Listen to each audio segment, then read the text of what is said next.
entramos a la teoría. La enfermedad de Hodgkin con esclerosis nodular es el tipo más común de enfermedad de Hodgkin o linfoma.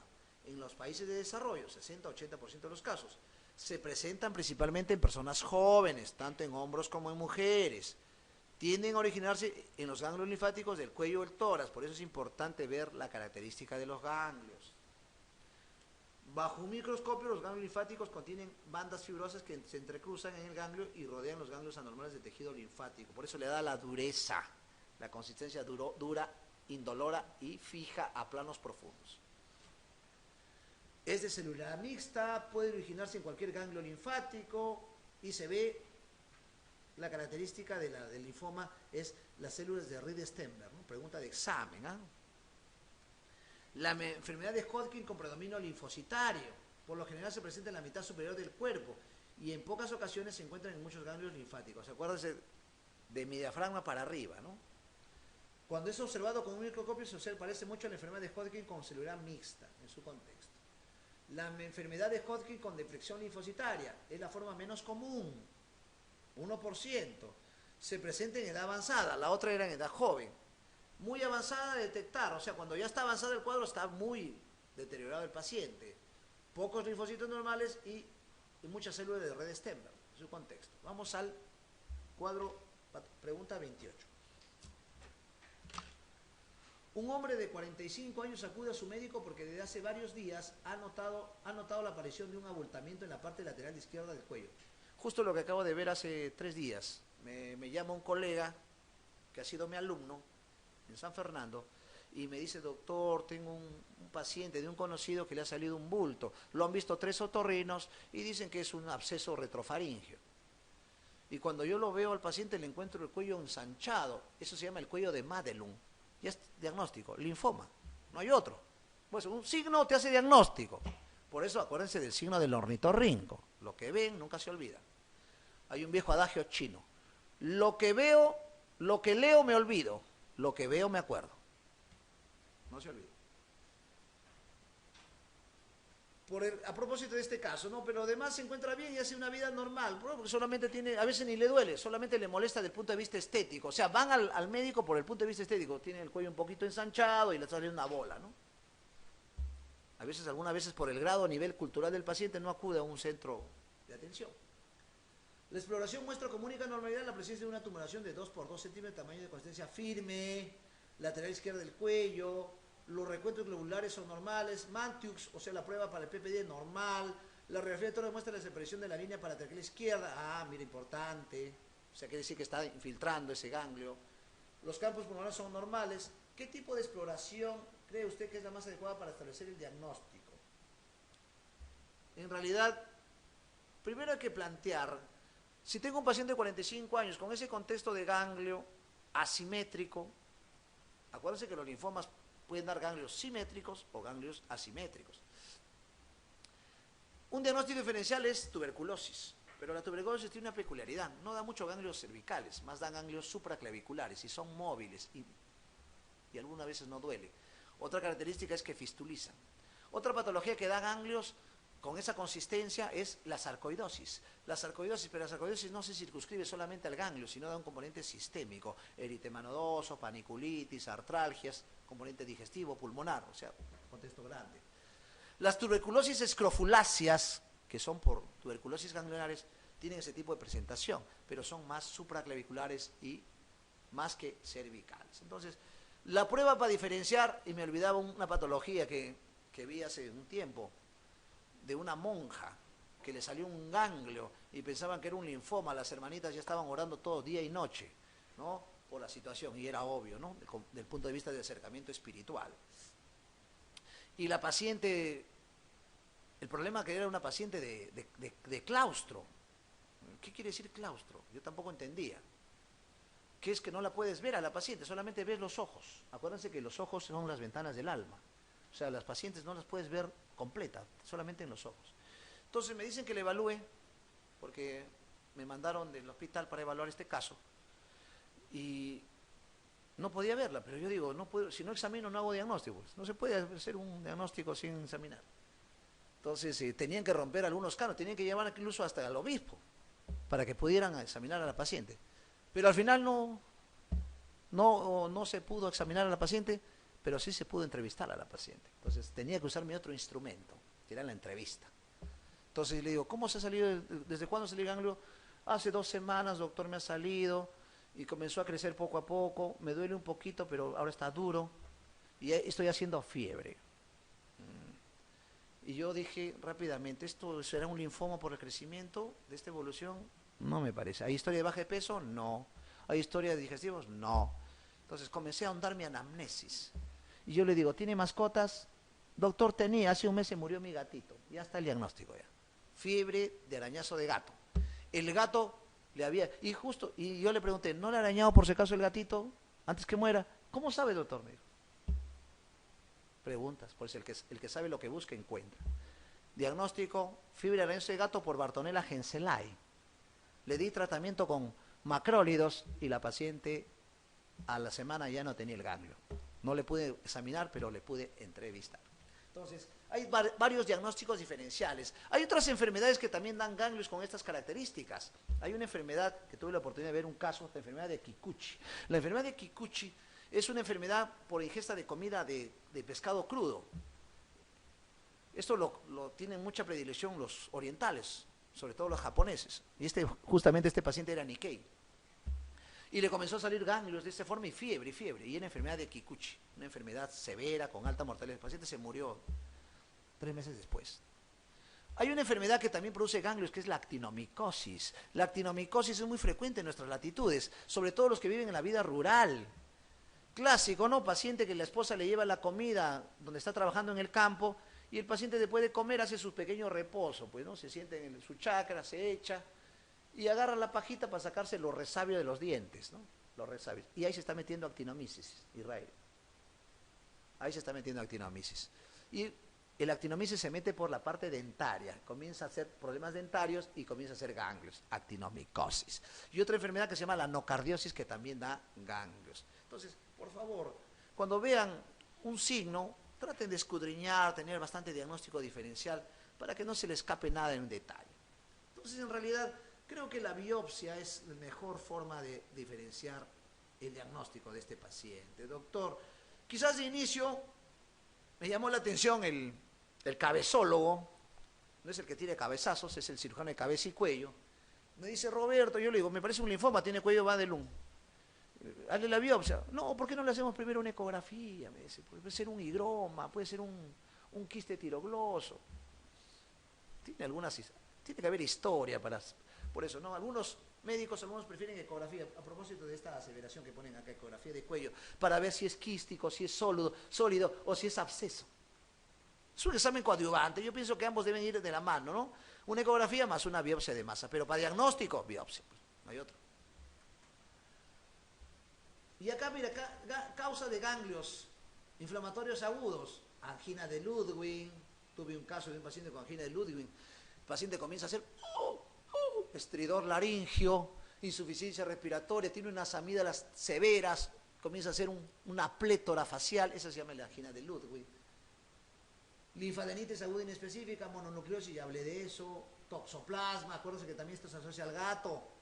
Mucho cuidado con las gestantes, rubiola, mucho cuidado con las gestantes, en pacientes con HIV, quistes, teratomas, laringoceles, tortícolis, síndrome de Klippel-Feil. Doctor, ¿qué es el síndrome de Klippel-Feil? Tuve oportunidad de tener varios casos de síndrome de Klippel-Feil. Acuérdense, no solamente hay que pensar en caballos, sino también en cebras.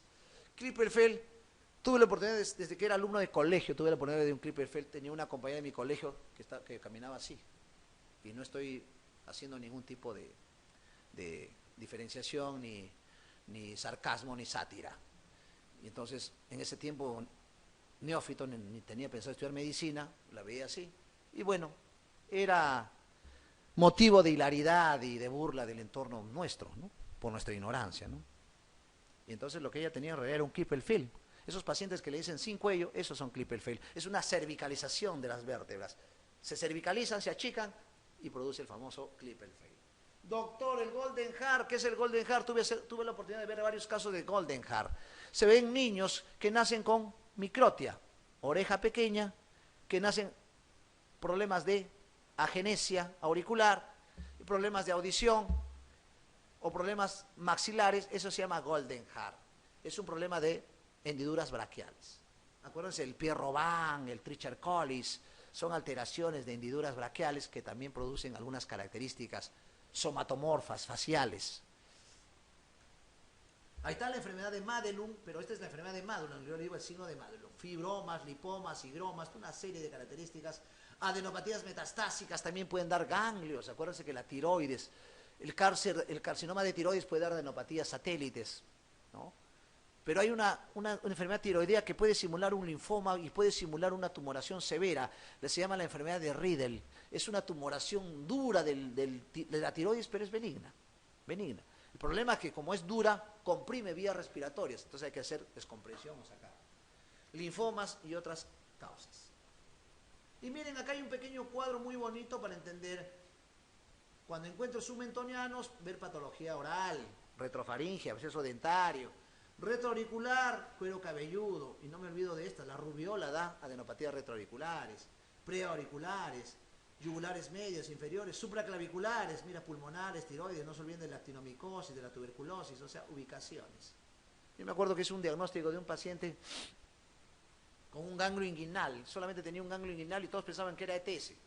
Por eso hay que ver el todo y no la parte. Cuando le examino le encuentro una mancha en la piel, era un melanoma que había hecho metástasis a ganglio. Todos pensando que era un paciente de 42 años promiscuo que había hecho ETS, y no tenía ETS. Era un ganglio por metástasis de melanoma, ¿no? En su contexto. Otro paciente que tuve la oportunidad de ver con ganglios epitrocleares, patognomónico de bartonelosis, Bartonella, en su contexto. Bien, entramos a la discrasia de células plasmáticas, a los linfomas de células plasmáticas. El mieloma está dentro de los linfomas, de los síndromes linfoproliferativos. Etiopatogenia variable, radiación, benceno, otros solventes orgánicos, herbicidas, insecticidas. Miren, los que trabajan en el campo, los que hacen cultivo, que trabajan o manipulan insecticidas, herbicidas. Mucho cuidado, esa historia clásica. Enfermedades inflamatorias crónicas, la infección por herpes virus tipo 8, translocaciones genéticas, pérdida del cromosoma y una delección de cromosoma 13, otras translocaciones. Inmunofenotipos, miren, los que están achurados, de amarillo, achurados, no achorados, en su contexto son los que tienen mayor incidencia en la producción de mieloma múltiple, CD10, CD28, CD38, CD56. ¿Por qué les menciono? Porque fue motivo de un examen del MIR.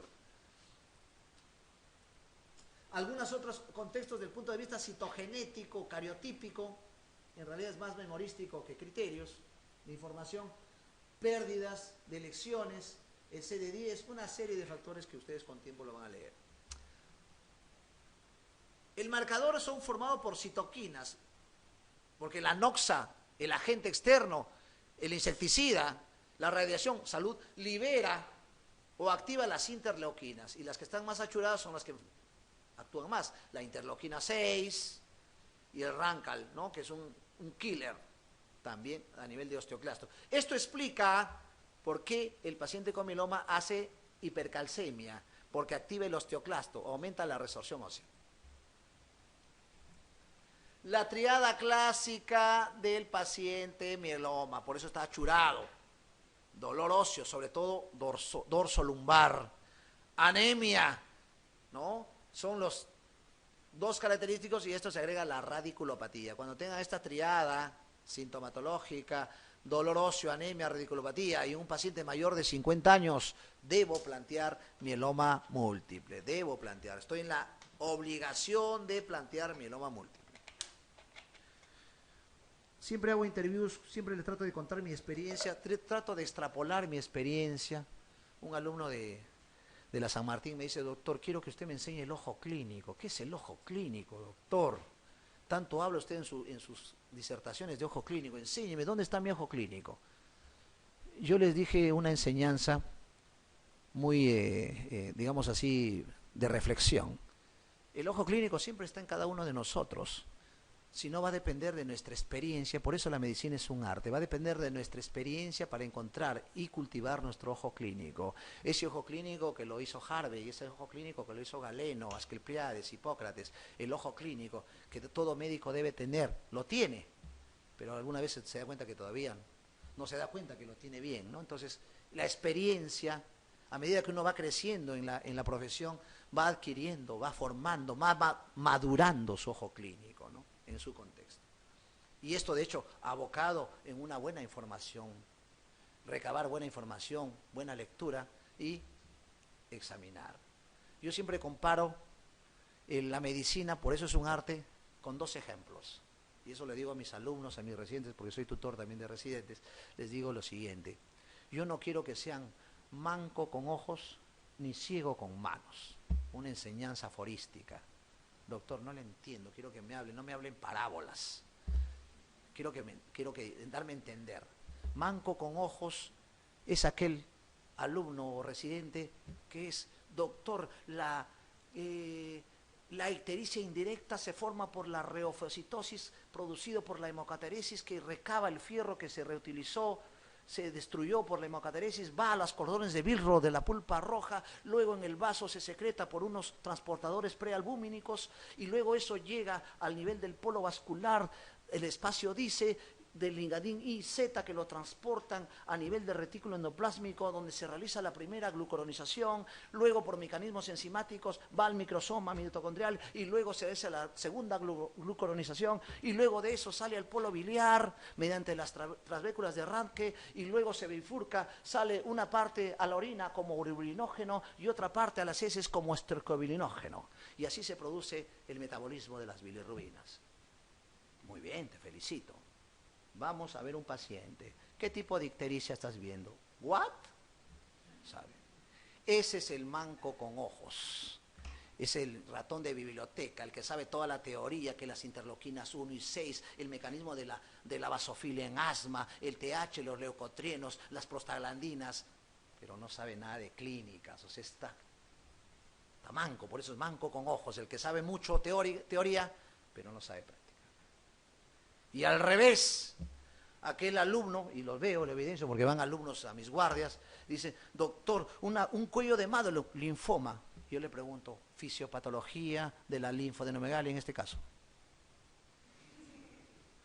Doctor, estoy viendo el signo de Kussmaul por taponamiento pericárdico. O sea, están haciendo diagnósticos porque están yendo a la emergencia, están viendo casos, están aprendiendo una medicina por ojo, ¿no? Y por experiencia, están metiendo la mano.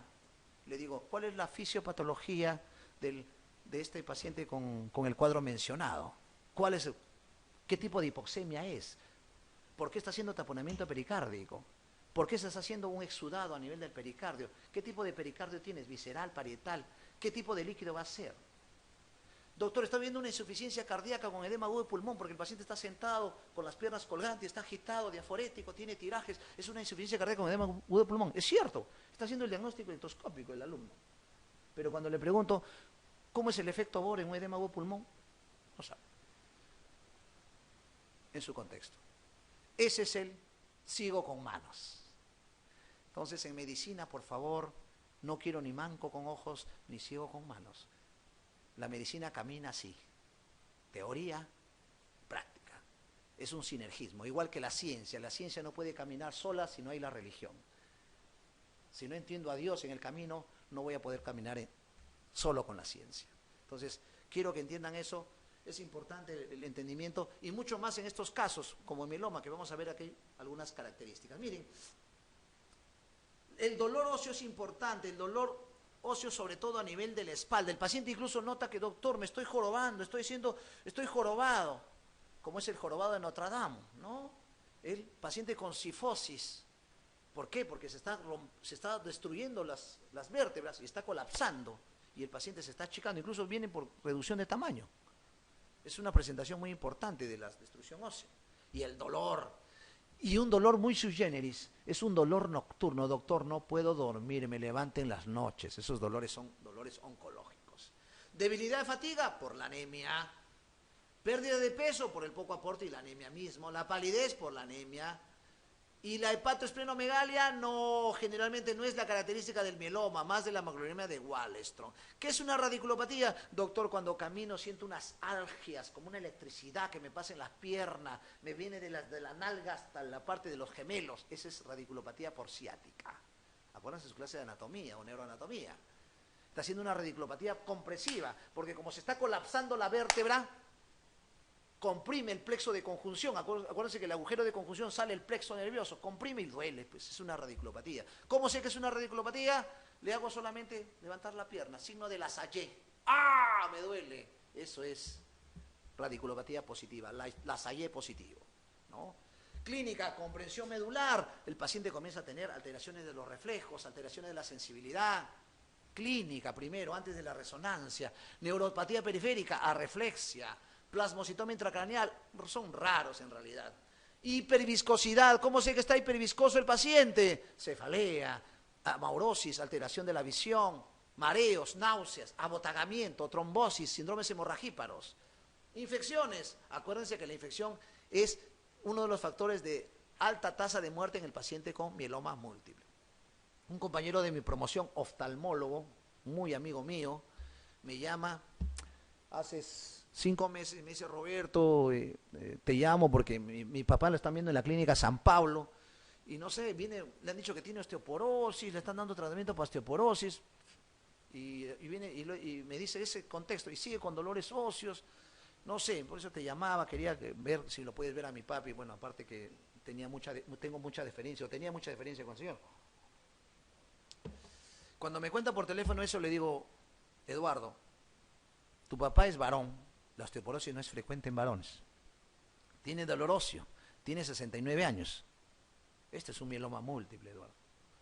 Se quedó así por teléfono, estaba haciendo yo el diagnóstico, vía telefónica, online, ¿no? ¿Ya? Y eso le llamó la atención. Me dijo: Roberto, quiero que lo veas. Lo vimos y lo vi anémico, ya, o sea, veía al paciente, ya tenía otro, ya con el espectro que me contó, yo ya quería encontrar lo que yo quería buscar, y encontré lo que quería buscar. Le encontré radiculopatía, era un mieloma múltiple, estuvo en la clínica San Pablo, visto por un reumatólogo, 3 meses por osteoporosis. Por pensar en las cosas comunes, no pensar en el contexto. ¿Por qué un varón puede tener osteoporosis si come bien, etcétera, etcétera? Es frecuente mucho más en mujeres, como ustedes saben, la osteoporosis. Bueno, le examinábamos todo, le hizo solamente una prueba, la proteinuria de Benson-Jones. Salió positivo, ya estaba. Mieloma múltiple, lamentablemente hizo una evolución tórpida y murió por una infección por neumococo. Falleció el señor. Bueno, y mi colega, pues, muy agradecido y aparte triste por la connotación del duelo, ¿no? Enfermedad renal. La enfermedad renal es una complicación. Acuérdense que en el riñón el mieloma múltiple tiene acciones, tiene distintas acciones. Daña el riñón por hipercalcemia. Doctor, ¿y por qué hace hipercalcemia? Porque destruye hueso, pues. Aumenta resorción, aumenta osteoclasto. Por ahí daña el riñón. ¿Cómo la hipercalcemia daña el riñón? Haciendo insuficiencia renal aguda. Daña el riñón infiltrando cuerpos mielomatógenos. A nivel glomerular, si infiltra a nivel glomerular, síndrome nefrótico.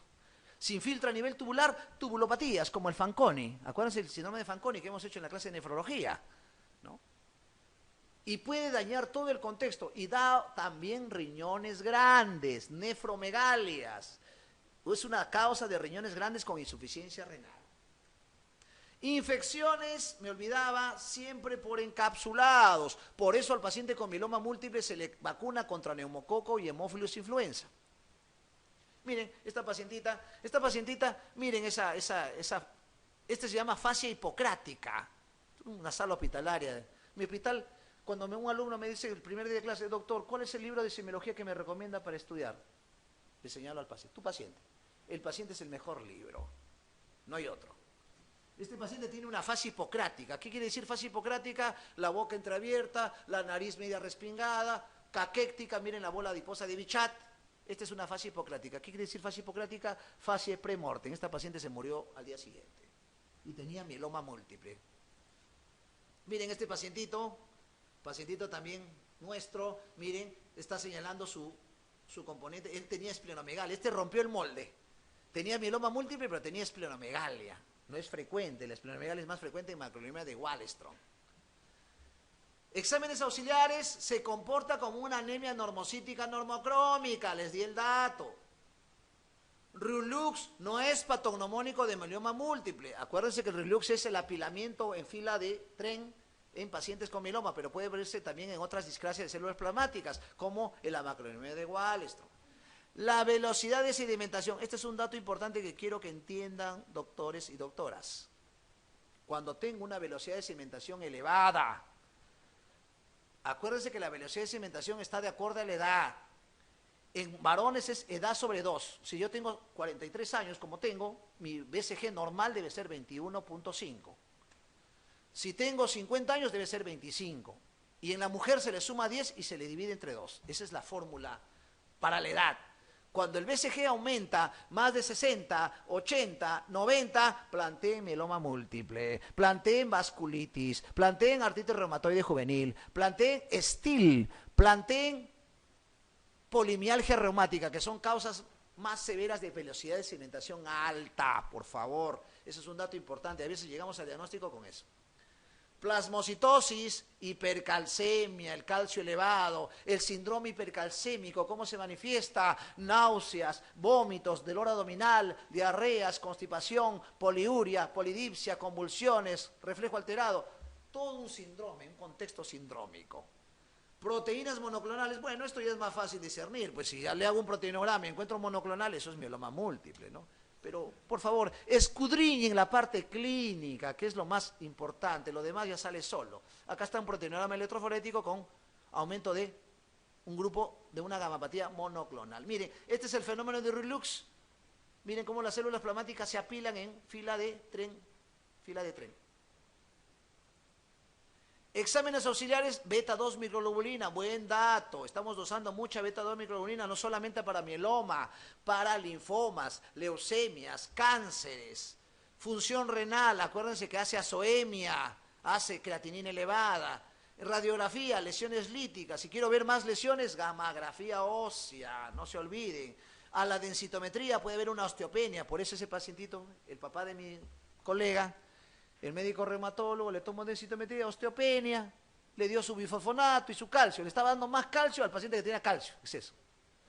¿Se dan cuenta? Hay un principio en medicina muy antiguo, más de 2000 años. Primus non nocere, primero no hacer daño.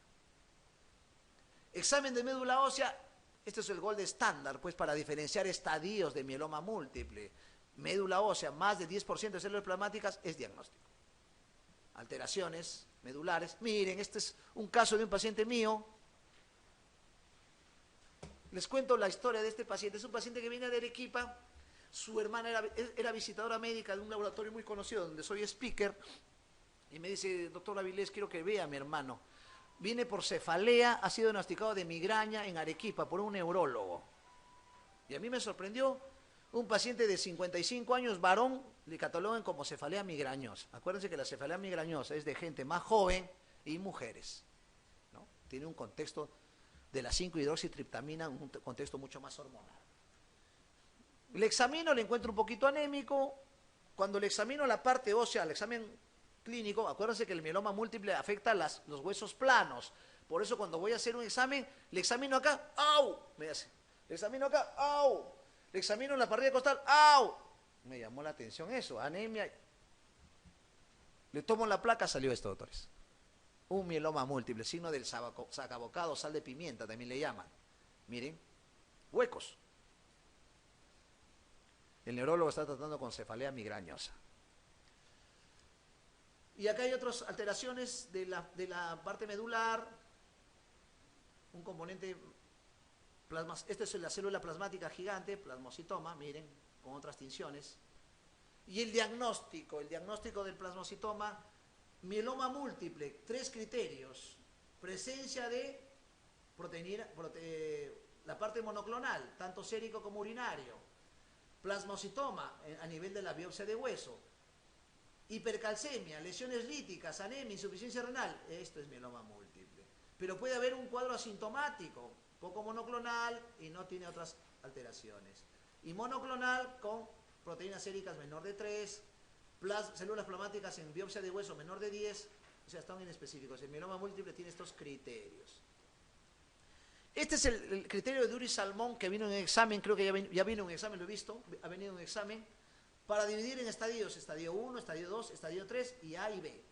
O sea, puede ser 1A, 1B, 2A o 2B o 3A o 3B. Y muy sencillo, doctores. Miren, el mieloma múltiple puede tener poca anemia,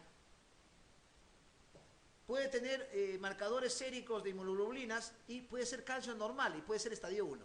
O sea, por favor, esto me hace recordar un caso que yo tuve. una paciente que tenía el calcio normal, tenía poca anemia, y yo planteé mieloma múltiple. Pero doctor, ¿por qué planteo mieloma múltiple? No tiene hipercalcemia. Acuérdense, eso es paciente de libro, de salón. El paciente que vemos es así, cada paciente es distinto. Y ese es el estadio 1. El estadio 2 es intermediario entre el 1 y el 3. El estadio 3 sí es más florido, ¿no? Tiene más anemia, tiene IgG aumentado, tiene calcio sérico mayor, tiene lesiones líticas. Esto es más sencillo de diagnosticar. Aquí tenemos que diagnosticar para tratar mejor al paciente. En estadios más precoces, el tratamiento, la respuesta es mucho mejor. Mieloma múltiple asintomático, hay mielomas múltiples asintomáticos, miren, no requiere tratamiento, hay conducta expectante, hay que hacer un control anual para esto el mieloma asintomático. El mieloma asintomático sí requiere quimioterápico o trasplante, mejorando la anemia, mejorando la hipercalcemia, la insuficiencia renal, las lesiones líticas, el plasmocitoma extramedular. Trasplante de células hematopoyéticas, autologos o halogénicos, y este es un tema ya de especialidad hematológica. El tratamiento que se da como alternativa, si no hay tratamiento de trasplante como alternativa definitiva, dar quimioterápicos. Y aquí están los más frecuentes, el melfalán, la prednisona y la talidomida. Como mnemotecnia, el MPT, no se olviden, melfalán, prednisona y talidomida. Tienen muchos efectos adversos como todos quimioterápicos, como trombosis profunda, infecciones, produce más inmunosupresión y neurotoxicidad. Se da profilaxis con enoxaparina cuando hay riesgo de trombosis. Otro tratamiento como esquema, el BMP cuando usan la vincristina, el melfalán y la prednisona, ¿no? En su contexto. ¿Cuál es la principal causa de morbimortalidad en pacientes diagnosticados de mieloma múltiple? Cae por su propio peso, infecciones bacterianas.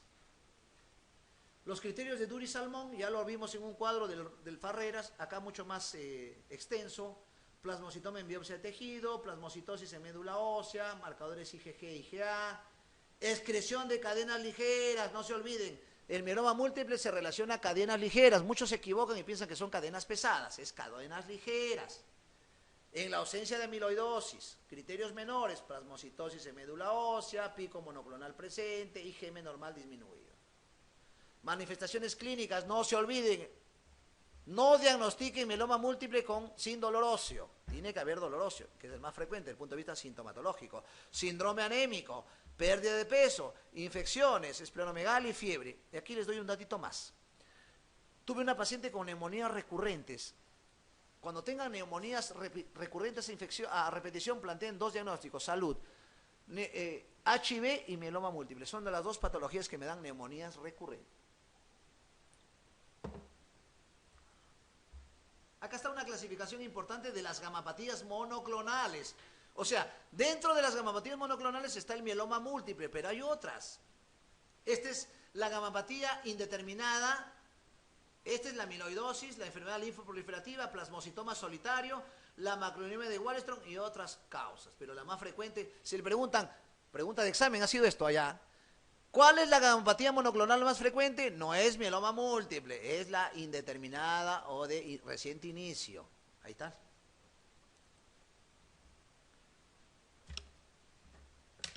En un paciente de 65 años con lumbalgia, anemia, ya que ustedes ya están pensando rápido, elevación importante de la BCG, miren, 120 de BCG, son las que hacen más de 100 de velocidad de cimentación.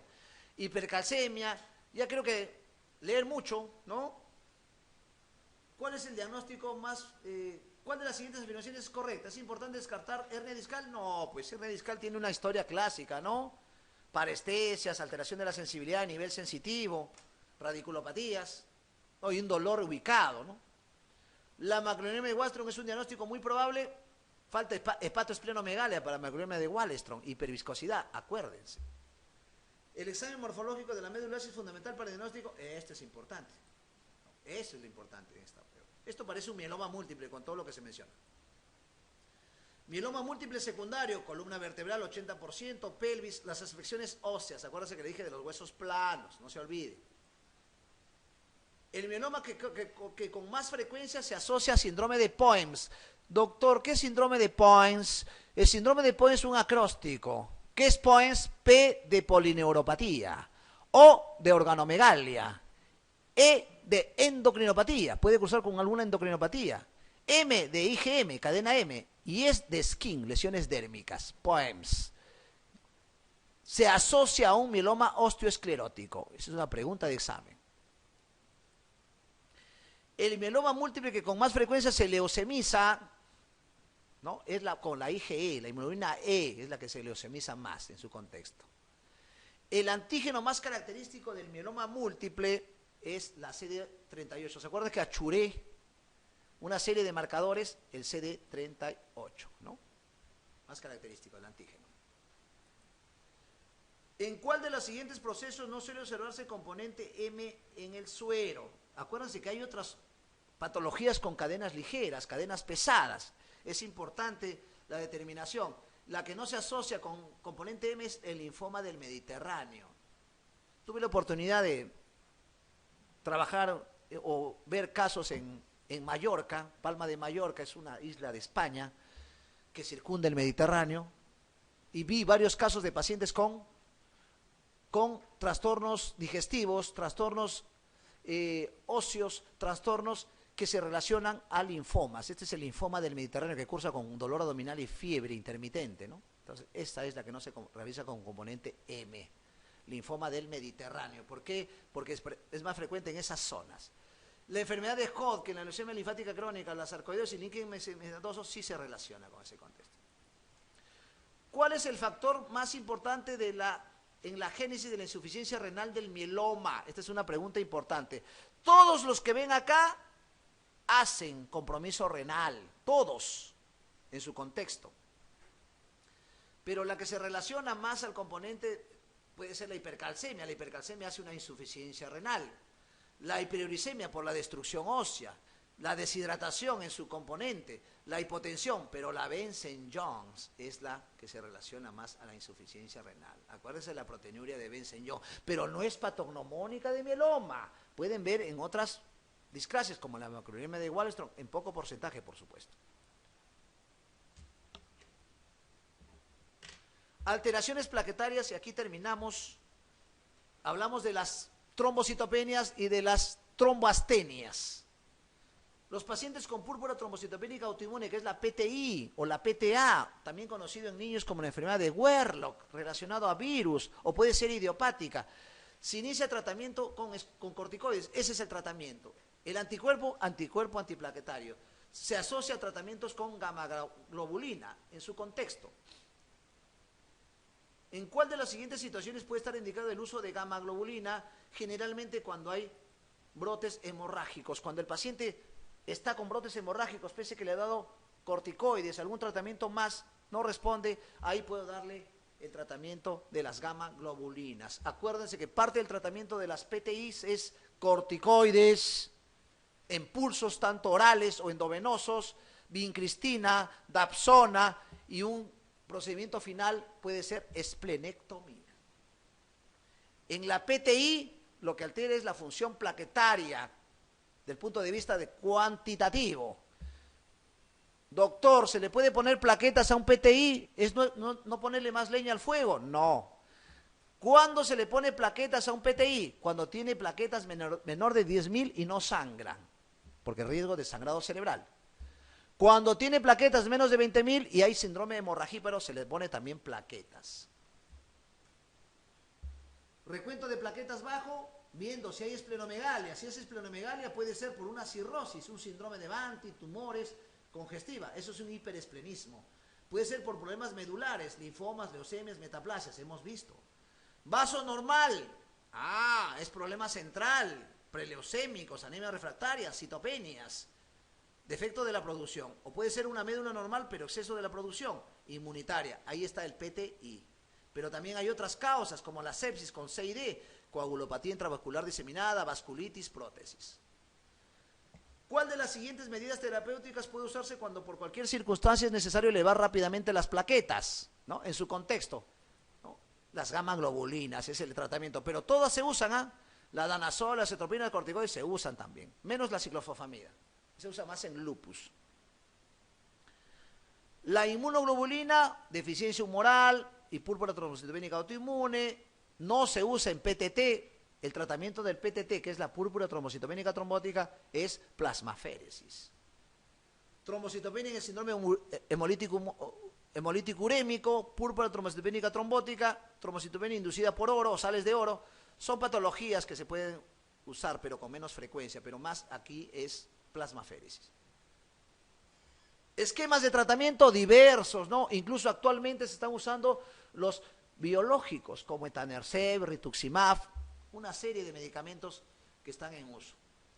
Y para terminar, terapia de anticoagulantes, paciente de 63 años que está en tratamiento con heparina intravenosa, quiere decir que es una heparina sódica de alto peso molecular, y desarrolla un cuadro compatible con una apendicitis aguda, patología muy frecuente digestiva, es la que más se opera en los hospitales, que requiere intervención en las próximas 24 horas.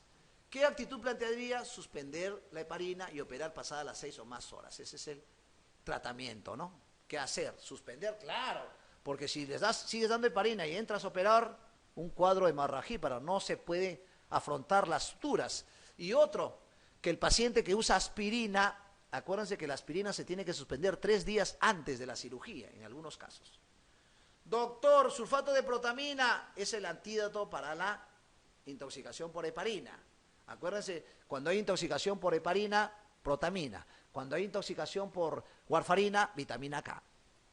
Doctor, heparinas de bajo peso molecular son las que menos sangran, que menos síndromes hemorragíperos tienen. No se controla con TTP. Acuérdense que la heparina se controla con tiempo parcial de tromboplastina y la warfarina con tiempo de protrombina. Acá no necesitamos eso.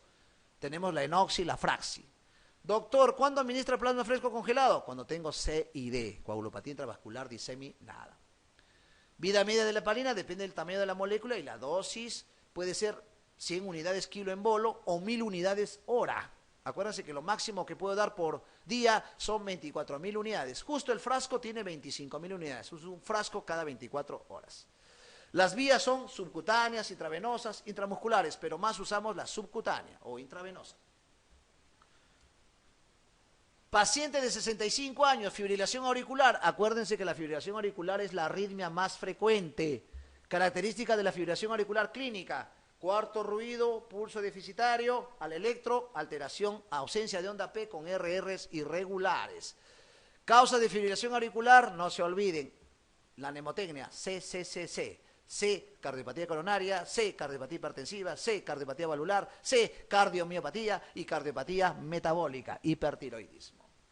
Entonces, cuando uso fibrilación auricular, uso la escala de CHADS, la CHADAS. ¿Qué es el CHADAS? C de cardiopatía, H de hipertensión, H de edad y D de diabetes. Y la última S, stroke, ACV. Ese es un score de CHADAS para ver qué grado de complicaciones y qué tratamiento le voy a dar. Entonces, ya les lanzo una escala importante cuando tengo fibrilación auricular y uso warfarínicos como la acenocumarol. ¿Qué actitud entre las siguientes es la más adecuada? Mantener un cociente internacional, o sea, un INR. Acuérdense, cuando te dan un TP, te dan un INR entre 2 y 3. Ese es el contexto. INR menor de 5 y sin hemorragia significativa, reducir o suspender la dosis y reanudar. Entre 5 y 9 sin hemorragia significativa, omitir 1 o 2 dosis, o sea, quitar el tratamiento y algunas veces dar vitamina K. Cuando tengo mayor de 9 y no sangra, esto es lo que pasó en mi hospital, una hematóloga, viene una paciente de 75 años con fibrilación auricular y llega con un resultado de un INR en 10, la hematóloga dice, laboratoritis, hágase otro y vuelva mañana. No volvió la paciente, Finister, Campo Fe. La paciente murió, esto es un problema médico legal. La paciente hizo una hemorragia intracerebral, llegó a mi guardia en la noche con una hemorragia intracerebral severa con enclavamiento y falleció al día siguiente. Por favor. ¿Y cuál fue cuando le entrevistaron a la doctora en la fiscalía, le dijeron, ¿y por qué usted le mandó a su casa? Porque estaba asintomática. Acuérdese, paciente mayor de 65 años con INR mayor de 10, tiene que quedarse hospitalizado y pasarle plasma, incluso vitamina K, y eso es lo que se debe hacer, ese es el protocolo. Ya se imaginen, ¿no? Una cosa simple. Solamente pensando que estaba, como no sangraba, ya le mandó a su casa, y que se haga otro y venga al día siguiente, ya no regresó. En relación con las heparinas de bajo peso molecular, acuérdense del enoxi, de la fraxiheparina, de la transdioparina, una serie de heparinas de bajo peso molecular. No sangran, no hacen síndromes hemorragíparos, no hacen trastornos que hace la heparina como la trombocitopenia inducida por heparina, el TIH, y no necesita control del TTP. Señale cuál de los siguientes enunciados es verdadero. ¿Solo se puede administrar por vía intravenosa o intramuscular? No, subcutánea, acuérdense. No origina agregación plaquetaria y trombopenia. En el contexto más de agregación plaquetaria, trombopenia no produce. ¿Ha sustituido absolutamente a las heparinas cálcicas? No, doctores, no. Les digo un ejemplo. Tenía una paciente con trombosis, pero tenía disfunción renal. Y con disfunción renal yo no puedo dar heparinas de bajo peso molecular. ¿Qué tenía que dar? Heparina sódica, que se metaboliza a nivel hepático. Por eso no siempre nada es absoluto. Su principal ventaja es la facilidad de su uso, pues no precisa encontrar el laboratorio. Esa es la clave, esa es la clave. Heparinas de bajo peso molecular, tiene mayor biodisponibilidad y vida media, subcutánea, endovenosa, en su contexto es muy importante, tiene equivalencias a la dalteparina, enoxeparina. Las que usamos más en el mercado son la enoxe, la dalte y la fraxiheparina, ¿no? En su contexto. Para terminar ya como colofón, hay algunas alteraciones plaquetarias que no son por cuantitativo, sino por cualitativo. Y ahí tenemos dos enfermedades, lo que le llaman el síndrome de la plaqueta floja, la trombastenia de Glassman y el síndrome de Bernard-Schuller. Son alteraciones de las glicoproteínas 2B, 3A. Producen cuadros hemorragíparos, pero no por función, por número de plaquetas, porque sus plaquetas pueden estar normales, sino por función de las plaquetas. Tienen alteración de la funcionalidad de las plaquetas. Más o menos ese fenómeno también se produce en el paciente urémico. El urémico no le baja mucho la plaqueta al paciente, sino le altera la función de la agregación plaquetaria. Espero haber copado sus expectativas, gracias por su atención y si hay alguna pregunta, estoy ávido en responder.